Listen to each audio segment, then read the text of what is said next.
잠언 13장 1절부터 4절까지 말씀입니다. 제가 봉독하도록 하겠습니다. 지혜로운 아들은 아비의 훈계를 들으나 거만한 자는 꾸지람을 즐겨 듣지 아니하느니라. 사람은 입의 열매로 인하여 복록을 누리거니와 마음이 괴사한 자는 강포를 당하느니라. 입을 지키는 자는 자기의 생명을 보존하나 입술을 크게 벌리는 자에게는 멸망이 오느니라. 게으른 자는 마음으로 원하여도 얻지 못하나 부지런한 자의 마음은 풍족함을 얻느니라. 아멘. 오늘 우리가 지혜로운 삶의 기초라는 제목을 가지고 함께 하나님의 말씀을 나누기 원합니다. 우리가 계속해서 잠언 말씀을 보고 있는데 이 잠언은 우리가 지혜에 관한 말씀이다 이렇게 알고 있습니다. 특별히 이 솔로몬의 지혜에 대해서 이 성경이 얘기할 때에 열왕기상 4장 32절 말씀에 보니까 이렇게 얘기를 했습니다. 그가 잠언 3,000가지를 말하였고 그의 노래는 1,005편이다 이렇게 기록을 하고 있습니다. 지금 우리가 보고 있는 이 잠언은 지금 31장까지밖에 없는데 실제로 솔로몬이 기록했다 하는 잠언은 3,000가지다 이렇게 얘기했습니다. 노래가 또 1,005편이다 이렇게 얘기했습니다. 우리가 대략 좀 짐작을 해봐도 매일 하루에 하나씩 이것을 기록했다 쳐도 대략 10년 이상이 걸리는 그런 시간이 걸립니다. 왕으로서 이스라엘 이 나라를 다스려야 되고 또 이웃 나라들과 외교적인 일에까지 신경을 써야 되는 그 바쁜 왕이 솔로몬이 그 많은 잠언을 어떻게 다 쓸 수가 있었을까 한번 생각을 해보면 분명히 이 잠언을 기록하고 하나님의 말씀들을 대할 때는 모르기는 몰라도 솔로몬이 하루의 일과 중에서 말씀을 듣고 묵상하는 이 시간들을 끊임없이 구별하고 할애해야 이런 것들이 가능하지 않았나 생각을 해봅니다. 어떻게 보면 오늘날 우리가 하는 개인 경건 생활이나 매일 아침에 우리가 새벽에 모여서 예배하는 것이나 큐티하는 것이나 이런 것과 비슷한 습관이죠. 그리고 이것은 지금 아버지 다윗의 습관이기도 했습니다. 아버지 다윗은 어떻게 했습니까? 매 순간 하나님의 말씀을 묵상하고 하나님과 동행했던 다윗은 수많은 시편에서 하나님께 소망을 둔 삶을 노래했습니다. 그것을 꿈꿨고 그것을 늘 소망했습니다. 아버지 다윗의 삶을 생각해 볼 때 솔로몬의 지혜로운 삶의 기초와 기틀을 마련한 것은 아버지 다윗이 아니었을까 우리가 이렇게 생각해 볼 수 있습니다. 실제로 잠언은 모든 지혜 중에 지혜를 말할 때 뭐라고 얘기했습니까? 하나님을 아는 것이 모든 것의 모든 지식과 지혜의 근본이다 이렇게 얘기했습니다. 솔로몬에게 있어서 그 하나님을 아는 지혜를 들려주고 가르쳐주고 보여준 것은 아버지 다윗이 분명하겠죠. 그리고 그 아버지 다윗의 훈계와 교훈을 여러 아들들 중에서도 특별히 지금 솔로몬이 들었기 때문에 그 지혜는 솔로몬의 것이 될 수가 있었습니다. 사랑하는 여러분, 많은 크리스천 부모님들이 자녀들에게 신앙을 잘 전수하고 싶다 이런 마음 다들 가지고 계시죠.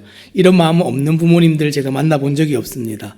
이 신앙을 잘 전하고 싶다. 모든 부모님들의 꿈입니다. 하나님을 아는 이 지혜가 있기를 간절히 원하고 바라지만 근데 이 신앙교육을 어떻게 해야 되는지 알지 못하고 배워본 적이 없어서 시간들이 다 지나가고 있는 것 볼 때마다 안타까움들이 있습니다.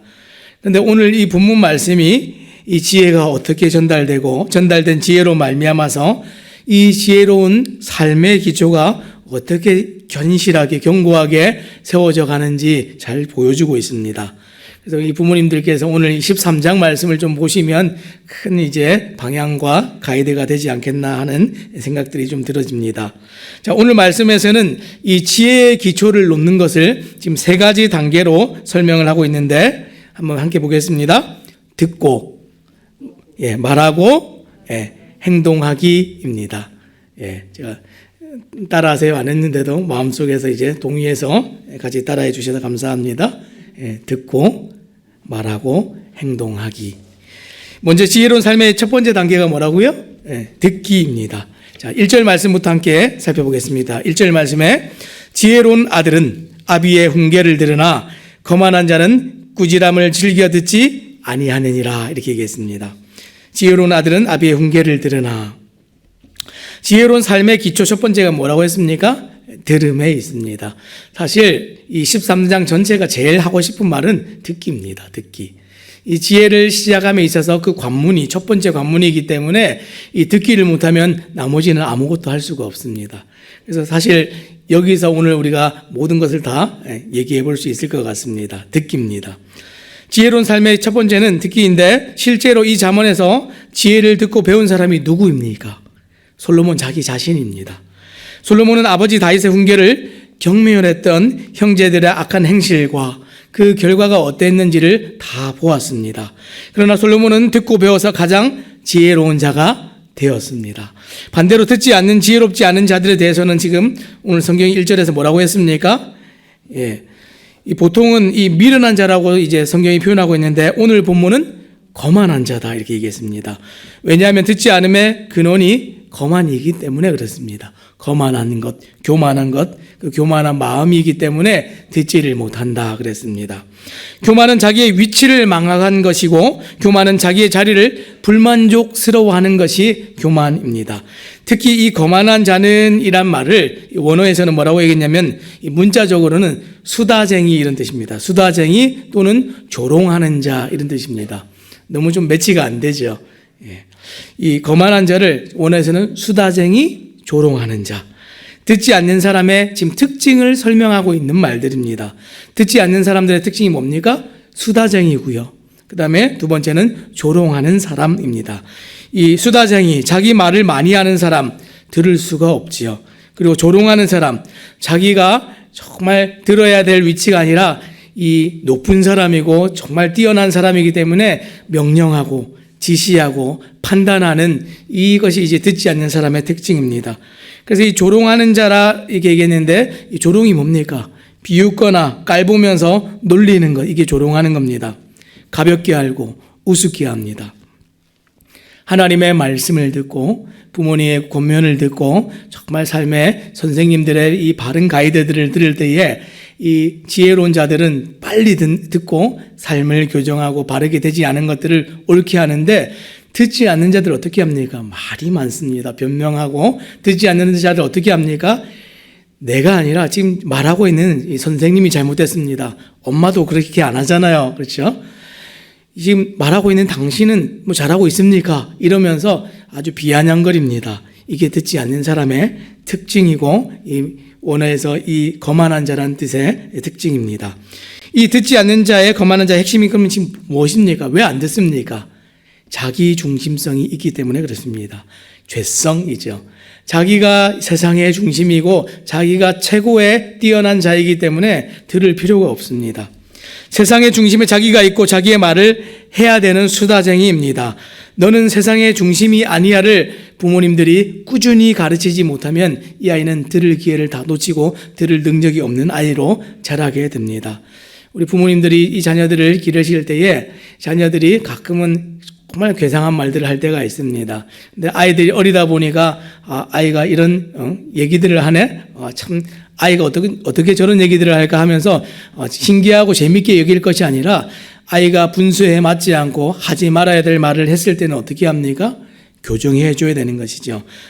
너는 세상의 중심이 아니야. 권위와 권세를 지금 가르쳐야 됩니다. 듣도록 만들어야 됩니다. 아기들이 말을 많이 하면 말을 참 잘하네. 요즘 애들은 TV를 많이 봐서 그런지 어른 같은 얘기를 해. 어른 같은 얘기 하는 게 아닙니다. 지금 하지 말아야 될 말을 하고 있는 것입니다. 어떻게 가르칩니까? 너는 명령하는 존재가 아니야. 그러면서 잘 가르쳐야 되는데 요즘 아이들의 특징이 뭐냐면 이렇게 똑똑해지다 보니까 많은 것을 보고 듣다 보니까 마치 자기가 모든 것을 분별할 수 있는 어른이 된 것처럼 자기를 여깁니다. 저희 집에 있는 아이만 해도 똑같아요. 그렇게 아이들이 제일 원하는 게 뭡니까? 어른들이 대화하고 있으면 그렇게 간섭하려고 하죠. 자기도 다 끼어들려고 합니다. 근데 요즘 아이들이 그런 게 더 심해졌습니다. 얼마 전에 이제 저희 집에서 있었던 얘기인데 밤이 돼서 이제 다음날 학교를 가야 되니까 일찍 자라 이렇게 얘기를 했습니다. 11시가 넘은 시간이었어요. 빨리 자지 않으면 피곤하니까 일찍 자라 얘기했습니다. 그럼 미리 이제 경고를 줬어요. 아빠가 이제 조금 있으면 목소리가 높아질 거야. 조금 있으면 이제 혼나게 될 거야. 그러니까 지금 가서 자는 게 좋을 거야 라고 가르쳐 줬어요. 경고도 주고 알려도 줬고 좋은 말로 잘 했습니다. 그럼 이제 그때 듣는 게 이제 지혜이죠. 그런데 아이가 들어갔다가 나왔다가 이제 화장실 갔다 잠이 안 온다고 했다가, 그런데 이제 저희가 이제 그 처리해야 될 일이 남아 있고 이제 아내랑 중요한 상의할 일이 있어가지고 식탁에 앉아서 대화를 하고 있는데 아이가 뽀로로 나왔어요. 그냥 화가 막 났어요. 화가 나서 하는 얘기가, 지금 엄마 아빠도 지금 자고 있지 않잖아. 근데 왜 나한테는 자라고 하는 거야? 그러면서 빨리 가서 자! 이러면서 명령을 하는 거예요. 그리고 이제 들어갔어요. 제가 아이를 다시 불렀습니다. 지금 너가 한 행동이 좋지 않은 행동인 것 같은데 뭐가 잘못된지 알겠니? 그런데 모르겠다는 거예요. 그러면서 제가 최근에 아이가 빨리 자라고 이게 인격적으로 이제 감성이 막 생기다 보니까 매를 잘 안 들었거든요. 한 2년 만에 제가 매를 또 들었어요. 어떻게 보면 일상적으로 일어나는 일들입니다. 그런데 지금 뭘 했죠, 아이가? 부모님에게 명령을 했어요. 빨리 가서 자도록 해. 이렇게 명령을 했어요. 근데 아이는 어떠하든지 자기의 위치는 들어야 되는 위치에 있는데 그것을 망각하게 되는 것을 볼 때에 제가 이것을 지금 가르치지 않으면 나중에 듣지 않는 아이가 되겠다 하는 것을 보면서 호되게 가르쳤습니다. 그리고 나서 다음 날 이제 아이가 계속 얘기해요. 아빠, 어제 그 일이 자꾸만 생각이 나요.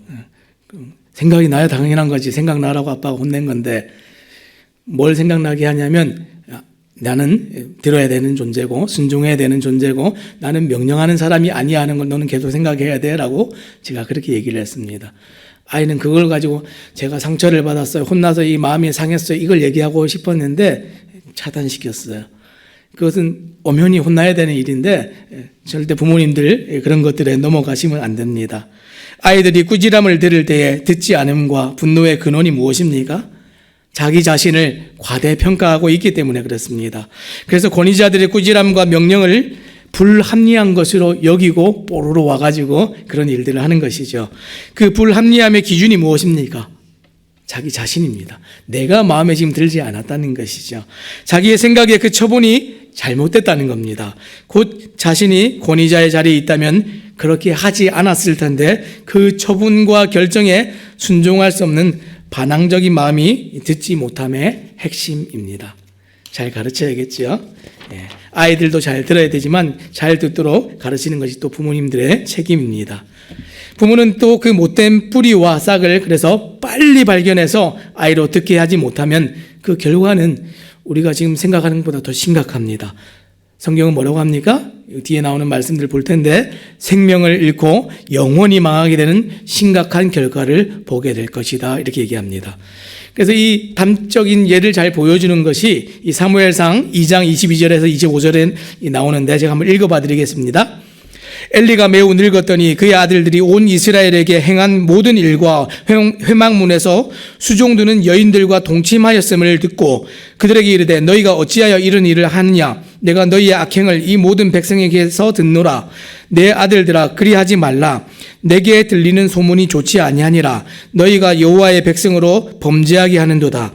사람이 사람에게 범죄하면 하나님이 심판하시려니와 만일 사람이 여호와께 범죄하면 누가 그를 위하여 강구하겠느냐 하되 그들이 자기 아버지의 말을 듣지 아니하였으니 이는 여호와께서 그들을 죽이기로 뜻하셨음이더라. 지금 엘리의 아들들의 지금 삶에 관해서 얘기하고 있습니다. 그들의 삶에 그들이 일하는 그 사역들이 사무엘의 사역과 지금 대조가 돼서 지금 성경이 얘기를 하고 있는데 사무엘은 하나님 앞에서 말씀을 잘 듣고 하나님 뜻대로 잘 살았고 사역도 참 잘 감당을 했습니다. 그런데 정작 이 엘리의 아들들이 어떻게 했습니까? 너무 못된 짓들을 하고 경고를 하고 지혜의 말씀들을 주는데도 안 듣습니다. 그 결말이 어떻습니까? 죽음입니다. 하나님께서 그들을 치시죠. 사무엘은 여호와와 사람들에게 하나님과 사람들에게 은총을 받으면서 성장했으나 이 홈리와 비느하스는 여호와의 교훈을 존중하지 않았고 아버지의 충고에 전혀 귀를 기울이지 않았고 그 결국이 어떻습니까? 멸망이고 죽음이었습니다. 사랑하는 여러분, 사람의 모든 배움은 들음에서 나는데 하나님을 아는 지혜도 들음에서부터 시작합니다. 성경은 이 하나님 아는 지혜를 또 뭐라고 얘기했습니까? 믿음이다 이렇게 얘기했는데 로마서 10장 17절 말씀에 믿음은 어떻게 난다고요? 그러므로 믿음은 들음에서 나며 들음은 그리스도의 말씀으로 말미암느니라. 말씀으로 말미암고 그 말씀을 들어야 믿음이 생긴다 그랬습니다. 이게 성경이 우리에게 진짜 얘기하고 싶은 하나님의 지혜입니다. 들어야 됩니다. 그러면 듣는 자, 이 믿음이 있는 자 어떻게 알 수가 있습니까? 들었는가, 듣지 않았는가, 잘 듣고 있는가, 잘 듣고 있지 않는가, 어떻게 알 수가 있습니까? 2절과 3절 말씀에 그것이 잘 나와 있는데 2절 말씀에 사람은 입의 열매로 인하여 복록을 누리거니와 마음이 괴사한 자는 강포를 당하느니라. 지금 입은 이 음식을 몸 안으로 들여보내는 기관이죠. 속마음과 생각을 또 밖으로 내보내는 기관이 또 입이 된다. 성경이 그렇게 얘기를 합니다.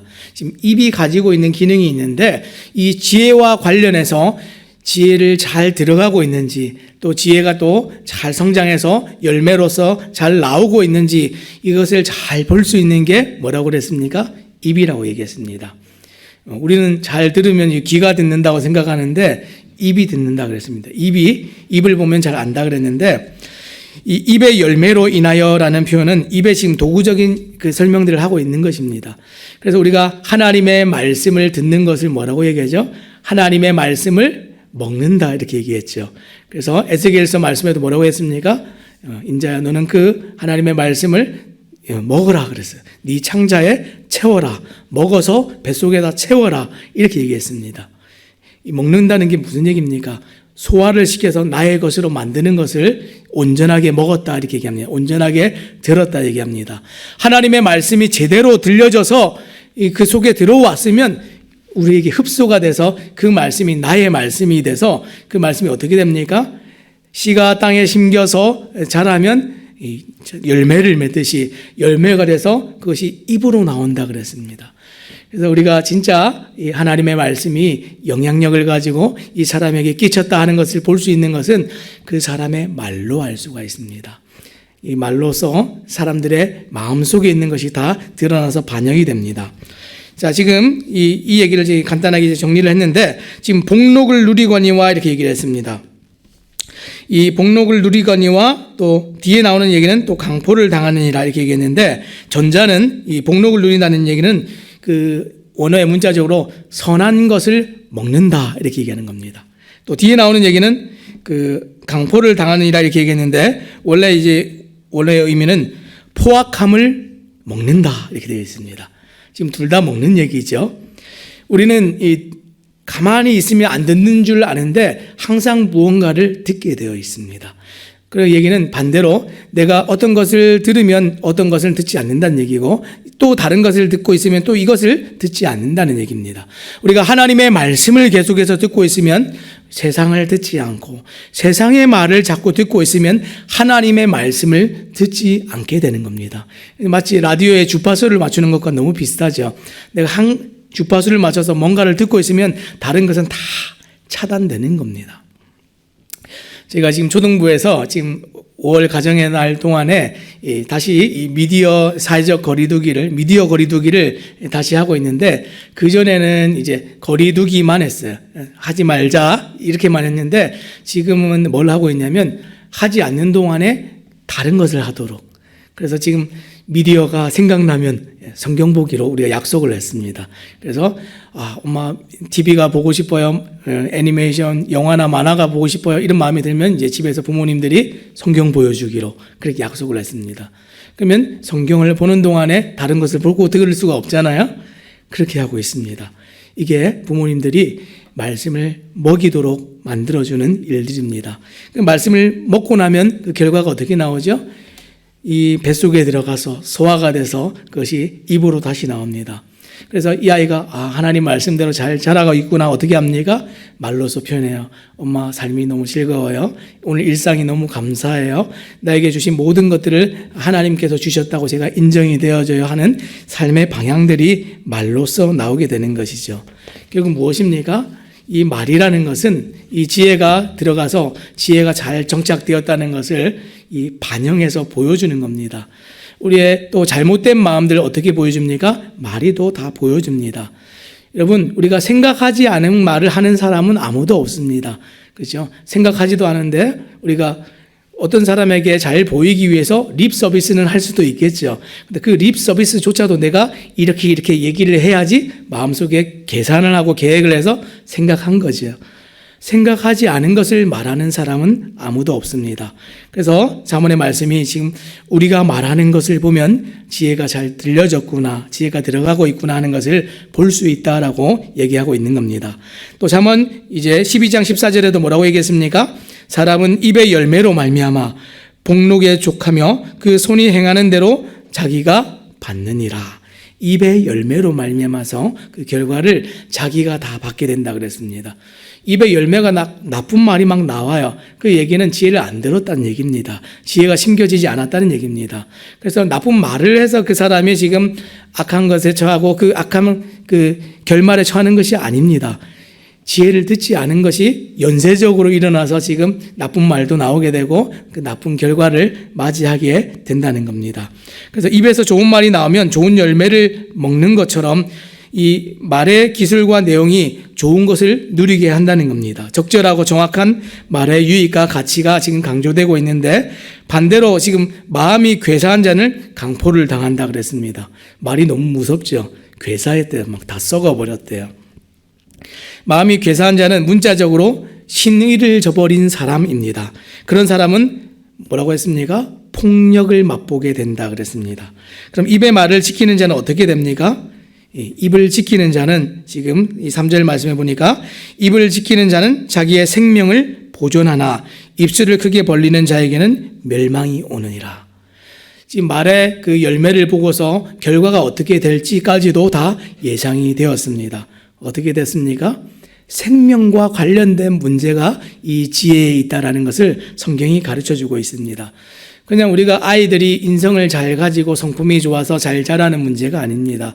말을 보면서 우리가 사람의 인격을 안다 그러는데 세상은 단순히 이 사람이 교양을 갖추고 인격적으로 자라는 정도 수준으로만 생각을 하는데 성경이 이 지혜를 가지고 진짜 가르치고 싶어 하는 것은 무엇입니까? 생명과 관련된 일을 가르친다는 겁니다.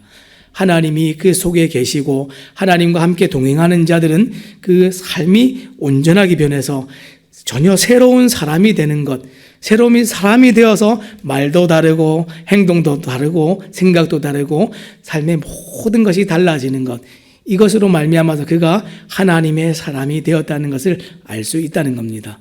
결국 무슨 얘기입니까? 우리의 구원이 이렇게 일어나고 우리의 구원의 결과들이 이렇게 보여질 수 있다는 것을 얘기합니다. 우리가 지금 보고 있는 이 잠언의 이 말씀은 마치 이 산상수훈에 나오는 예수님의 말씀과 같습니다. 이 예수님의 말씀이 산상수훈에 계속해서 5장, 6장, 7장 계속해서 나오는데 그 핵심이 뭡니까? 오늘 우리가 찬양했죠. 찬양할 때 뭐라고 했습니까? 주의 말씀 듣고서 행치 않는 자는 행하고 행하지 않는 것, 들어서 마음에 심고 행하고 행하지 않는 것, 그것에 따라서 너희의 삶이 결정되어진다. 산상수훈이 얘기하고 싶은 건 진짜 이거지 않습니까? 생명이 거기에 있기 때문에 그렇다 이렇게 얘기했습니다. 결국 이것이 어디까지 갑니까? 마지막 4절 말씀에 보니까 게으른 자는 마음으로 원하여도 얻지 못하나 부지런한 자의 마음은 풍족함을 얻느니라. 게으른 자와 부지런한 자가 나오는데 이 마음에 원해도 얻지 못하는 사람이 있고 어떤 사람은 마음의 풍족함을 얻는다 그랬습니다. 삶의 현실의 문제를 지금 얘기하고 있습니다. 우리가 이것은 삶의 현실을 또 다른 말로 뭐라고 얘기합니까? 믿음이라고 얘기합니다. 우리가 믿고 살아가는 게 진짜 다 현실이죠. 내가 믿지 않는 것은 그 거짓말이야 이렇게 얘기하면 그것은 믿지 않는 겁니다. 어떤 사람은 왜 세상에 귀신이 어디 있어? 그 사람은 귀신을 안 믿는 사람이죠. 세상에 하나님이 어디 있어? 그러면 하나님 안 믿는 사람입니다. 내가 믿는 것대로 사람들이 살아가는데 지혜를 알고 지혜가 입에서 나오고 이 믿음을 가지고 살아가는 사람들은 삶의 현장이 다르다라는 것을 얘기하고 있습니다. 지금 이게 무엇입니까? 이것이 이제 실제 삶으로 말뿐만이 아니라 행동으로 나오는 것입니다. 첫 번째가 무엇이었습니까? 지혜로운 삶의 기초를 놓는 것, 듣기였고요. 그 다음에 입으로 말하는 것이었다면 이것이 실제로 삶으로 사라지는 것, 행동하는 것이 이 지혜로운 삶의 기초에 대한 이 큰 이제 틀들입니다. 마지막이죠. 게으름을 지금 얘기하고 있는데 게으름도 어리석음의 지금 유형 중에 하나입니다. 게으른 자는 마음으로 원해도 얻지 못하지만 부지런한 자의 마음은 풍족해진다 그랬습니다. 사람은 누구나 욕구와 욕망을 지닌 존재인데 그런데 게으른 자는 아무리 원해도 얻을 수 없다 그랬습니다. 왜 그렇습니까? 마음에 진짜로 원하는 것이 아니에요. 원했으면 진짜 그것을 들었을 것이고 원했으면 그 들은 대로 정말 삶에서 그것을 말로서 인정했을 것이고 진짜로 원했으면 삶으로 그것을 살아냈을 텐데 말로는 원한다, 내가 안다, 내가 듣는다, 나는 믿음이 있다 얘기하지만 그것이 하나도 그의 삶에 영향을 끼치지 못하는 삶을 살아가게 됩니다. 그래서 게으른 자는 얻지 못하나 이렇게 얘기했는데 문자적으로는 게으른 자의 영혼은 열심히 소망하나 아무것도 얻지 못한다 그랬습니다. 열심히 소망하지만 그냥 말뿐입니다. 진짜로 하나님의 말씀을 듣기를 소망하고 하나님의 말씀대로 살기를 소망하는 자는 어떻게 합니까? 이 하나님의 말씀을 듣는데 정말 달게 듣습니다. 교훈을 듣는데 달게 듣습니다. 책망을 듣는데 달게 듣습니다. 우리가 어린아이들이 자라면서 신앙이 어떻게 유전됩니까? 듣게 하고 이 들은 것이 잘 이렇게 신기어졌나 그 말의 인정들을 보면서 우리가 살피고 그리고 정말 삶으로 그것이 사라지는지까지 부모님들이 조금 잘 살피신다면 이 신앙 교육들이 또 지혜를 하나님의 말씀을 또 잘 전달하는 일들이 또 가능할 것으로 생각이 됩니다. 오늘 우리가 세 가지 들었습니다. 이 지혜의 기초를 놓는 것은 듣고 말하고 행동하는 것입니다. 그래서 먼저는 이 부모님들이 하나님 말씀 앞에서 듣고 말하고 행동하는 것을 보여주시고 우리가 말로도 가르치지만 또 삶으로 가르쳐서 두 번 가르쳐서 이 아이들이 정말 선명하게 하나님의 말씀과 지혜를 또 알고 또 듣고 살아갈 수 있도록 또 도와주시는 우리 모든 성도님들 되시기를 바랍니다. 기도하겠습니다.